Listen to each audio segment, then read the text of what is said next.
Halo, selamat pagi, siang, sore, malam, atau juga tengah malam.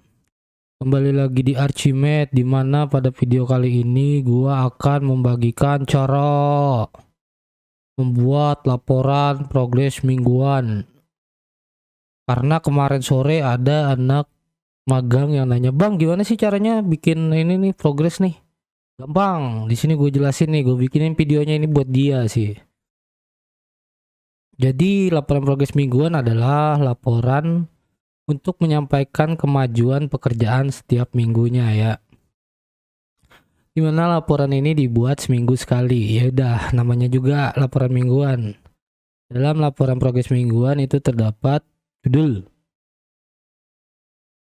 informasi pekerjaan, lokasi dan tahun dan waktu. Maksud gua minggu keberapa, terus periodenya juga disebut, ownernya siapa, kontraktornya siapa.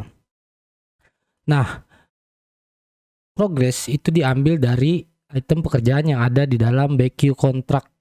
Nah, ini ya semua. Jadi bobotnya ini terbentuk dalam harga satuan kontrak. Kita unhide dulu. Nah, bobot terbentuk dari jumlah dibagi total. Total ini adalah total biaya keseluruhan. Belum termasuk pajak ya, karena ini harga satuannya belum termasuk pajak. Oke. Bentuknya 0,805 adalah dari ini dibagi ini ya, udah clear ya, udah paham. Jadi itu ada bobot. Kita hide lagi. Jadi ini ada item pekerjaan, volume atau kuantitas, terus bobot, terus minggu lalu, progres minggu lalu ya kan. Ini ketika di progres itu di opnam volumenya diinput di sini ya kan. Terus persentasenya berapa persen volumenya terhadap volume kontrak ya kan. Terus bobot. Bobot ini persentase volume dikali bobot progres ya kan, bobot total. Ini juga sama. Ini input berdasarkan hasil opnam. Ini rumus yang tadi ya. Volume aktual dibagi volume kontrak. Dan ini hasilnya. Oke, karena ini minggu ke-1, otomatis minggu lalunya kosong, 0% ya, nggak ada progres. Lagian ngerjain apa juga. Nah, jadi di minggu ke-1 ini gua bikin volume pembersihan lahan itu udah 100%.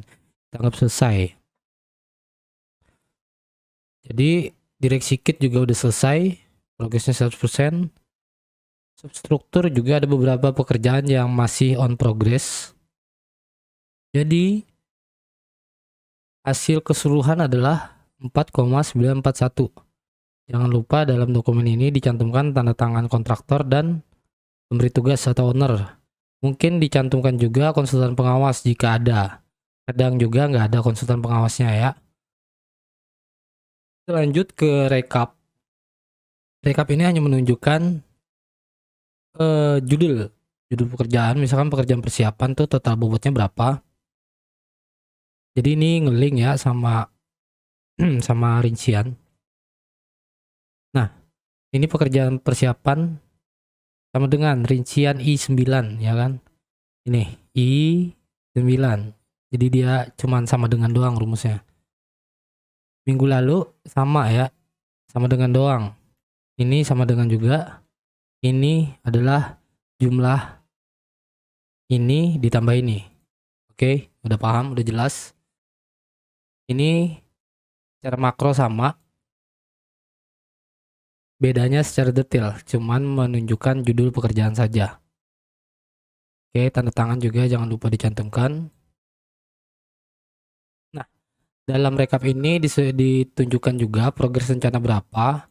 Progres rencana ini diambil dari grup AS. Nah, ini gue udah bikin ya. Ntar gue hilangin dulu deh, habis itu dibikin ulang.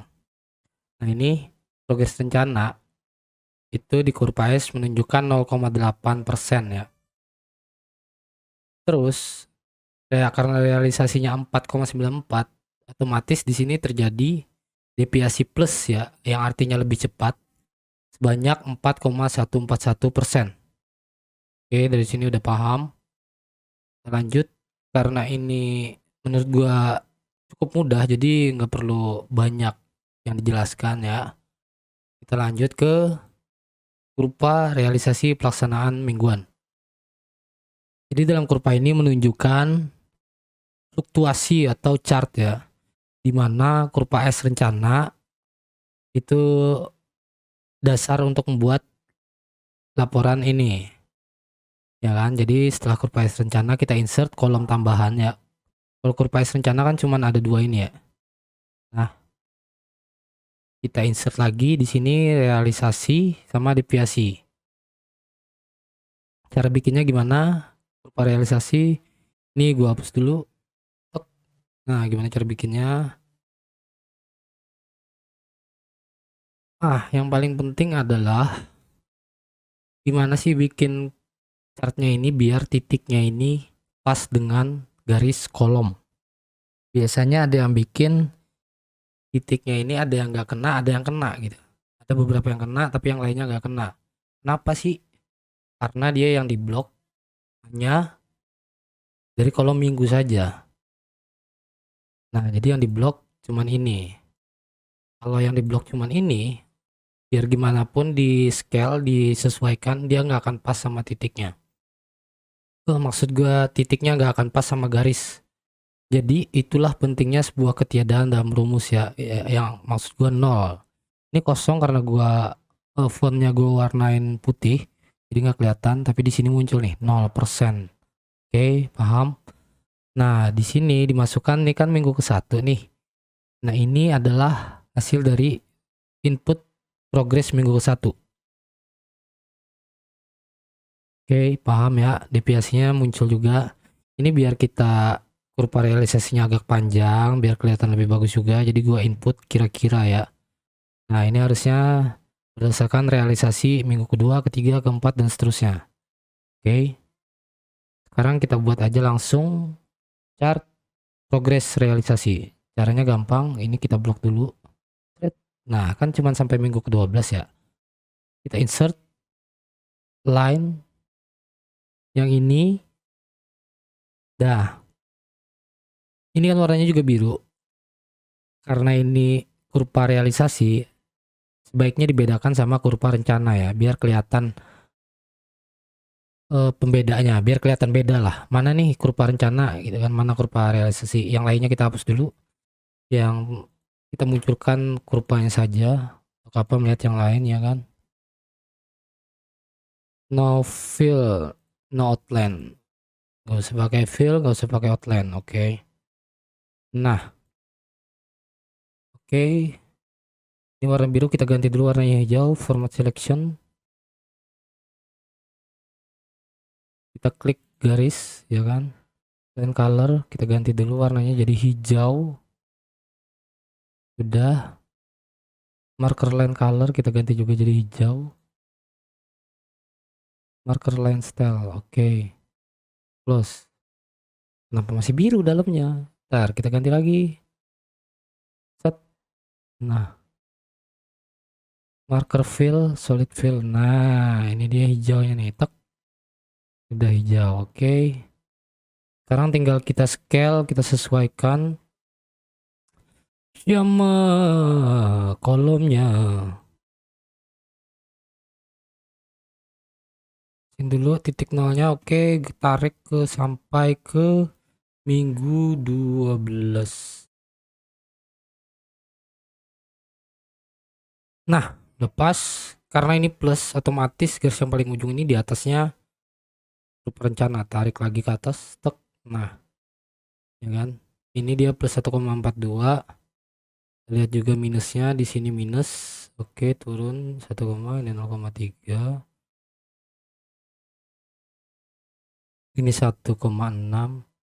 Oke, sepertinya ini udah cukup pas ya. Naik lagi dikit. Nah, pokoknya ini dipas-pasin aja lah. Nggak ada cara tertentu. Gue gak tahu caranya otomatis, mungkin kalau ada yang tahu cara otomatisnya boleh di share lah, sama-sama belajar ya kan. Nah, itu plus 1,42 segini deh, kebanyakan segini deh. Nah, oke. Pas ya kira-kira ya. Nah, Gitu cara membuatnya. Jadi di sini kelihatan garis kurva rencana ya. Ini rencana biru. Kita warnain biru deh. Nah, ini hijau kurva realisasi. Kita warnain juga hijau. Nah, jangan lupa di sini dicantumkan juga tanda tangan kontraktor, konsultan pengawas, dan owner. Ya, dari sini udah paham. Sebagai tambahan juga, jangan lupa karena ini sebuah dokumen ya, itu ada covernya. Nah, ini covernya nih. Ini hanya contoh, nanti file ini akan gue lampirkan di deskripsi ya. Ini cover, judul dokumennya apa, waktunya kapan, minggu keberapa, pekerjaan apa. Ini logo owner biasanya, logo pemberi tugas, misalkan pemerintah ya, logo misalkan Kementerian Keuangan mungkin logo Kemenkyu ya, dimasukkan sini. Terus lokasi dan tahun pelaksanaan, kontraktornya siapa. Ini cuma contoh. Terus ada kata pengantar. Di dalam kata pengantar ini sih bukan kata pengantar ya. Ini ringkasan lah, ringkasan laporan. Jadi isinya seperti ini ya. Di sini meringkas atau menjelaskan progres realisasi, progres rencana, deviasinya berapa, waktu yang sudah terpakai, sisa waktu pelaksanaan, dan sisa bobot pekerjaan. Ditandatangani oleh project manager. Ini di bold harus ini. Bold. Oke. Nah, sampai sini udah paham. Lampiran lainnya dalam laporan progres mingguan adalah foto visual ya, dimana setiap item yang diprogres di sini seperti ini, pembersihan lahan dan direksi kit dan galian dan slope, ini dilampirkan foto dokumentasi pekerjaan. Ya, dipoto aja, mungkin mewakili satu item ini ada 2 foto mungkin, atau lebih bagus gitu kan.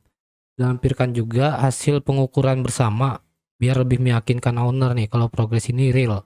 Jadi hasil ukuran bersama itu bukan cuman kontraktor ya, jadi bersama pengawas mungkin atau perwakilan dari pihak owner siapa, agar lebih valid dan lebih dipercaya.